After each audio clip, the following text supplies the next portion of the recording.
The blizzard screamed across the mining colony of Tau Ceti Prime, with a fury that could strip paint from steel. Darius Cole stood in the doorway of Hangar 7, watching ice crystals dance like angry ghosts in the floodlights. His shift had ended an hour ago, but something kept him there, coffee mug warming his calloused hands. That's when he saw them. 3 shapes emerged from the white chaos, moving with desperate urgency. At first, Darius thought they were equipment failures, damaged rovers limping back to base. Then the largest shape spread wings wider than a cargo shuttle, shielding 2 smaller forms beneath them. Dragons. Actual dragons. The colony had whispered about the Kyrathian native species, magnificent creatures that soared through the planet's normally temperate skies, but no human had seen them up close. They avoided the mining operations, kept to their mountain territories, and made it clear through every action that humanity's presence was barely tolerated. The matriarch collapsed 20 meters from the hangar, her crystalline scales that should have shimmered like sapphires now dulled by frost. 2 younglings, no larger than ponies, huddled against her flanks, their membrane wings wrapped tight against the cold. Darius didn't think. He ran. The wind hit him like a physical blow, but he pushed through, his emergency thermal suit doing little against Tau Ceti's worst weather in 50 years. Up close, the dragon was magnificent and terrifying. Her head alone was the size of a ground car, with horns that curved back like scythes, eyes like molten gold fixed on him with intelligence that made his breath catch. "Please," she said, her translator struggling with the word. "My children." Darius had hauled mining equipment that weighed tons. He'd wrestled malfunctioning machinery and survived cave-ins.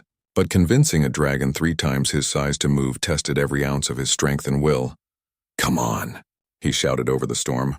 "Inside now!" Velara, as he would later learn her name, stumbled to her feet. Pride and desperation warred in her eyes, but maternal instinct won.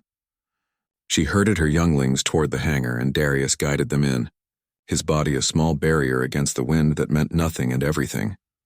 The hangar door sealed with a hydraulic hiss, cutting off the storm's roar. Sudden silence felt like pressure against his eardrums. 3 dragons stood in his workspace, dripping melted ice onto the concrete floor. The younglings trembled, their scales chattering with a sound like wind chimes. Velara held her head high despite exhaustion radiating from every line of her body. "Thermal blankets," Darius muttered, already moving. "Heat lamps.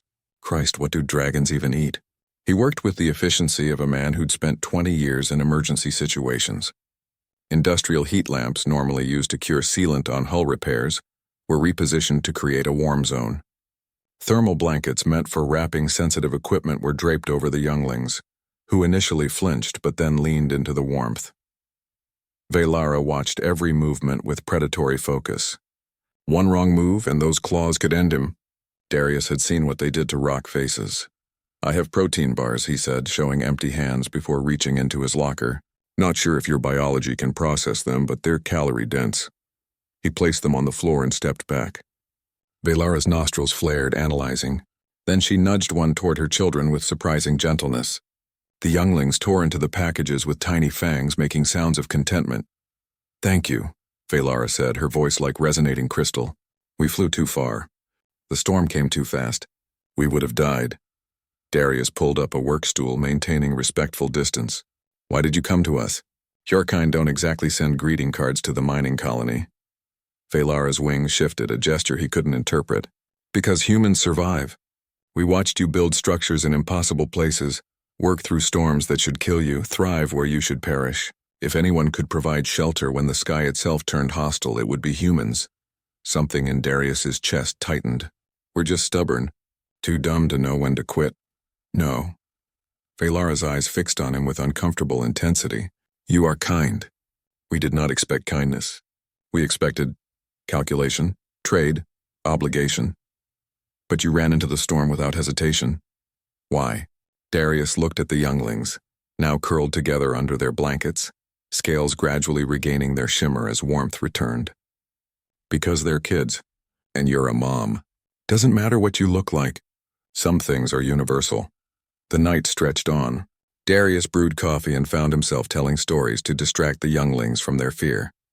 He spoke of Earth, of snow that fell soft instead of sharp, of creatures called dogs that loved unconditionally, of oceans that covered half the world. Velara translated in their musical language, and the youngling's eyes grew wide with wonder. Your world sounds beautiful, Velara said softly. We feared you came to make our world like yours, to destroy what made it unique. Some humans probably would, Darius admitted. But most of us, we're just trying to make a living, find a place to belong, maybe learn from what we find along the way. By dawn, the storm had passed. Velara stood at the hangar door, her children flanking her, strength restored. The sunrise painted her scales in shades of azure and violet, and Darius finally saw why ancient humans had dreamed of such creatures. We will remember this, Velara said. The Carathians will remember that when we came to humanity broken and freezing, we found warmth, not just of heat but of spirit. She touched her horned head to his shoulder, gentle despite her size. You have made a friend this night, Darius Cole. And dragons do not forget their friends. They launched into the morning sky, spiraling upward with grace that defied physics, and Darius stood watching until they disappeared into the clouds. The following week, mining crew Delta 6 reported unusual assistance in a collapsed tunnel. Dragons, they said, had moved debris that would have taken days to clear. A medical emergency at the southern outpost found supplies airdropped with impossible precision. Children in the colony started finding crystalline scales on their doorsteps, each one worth a small fortune. And Darius, he kept the hangar door unlocked, just in case someone else needed shelter from the storm. Because that's what humans do.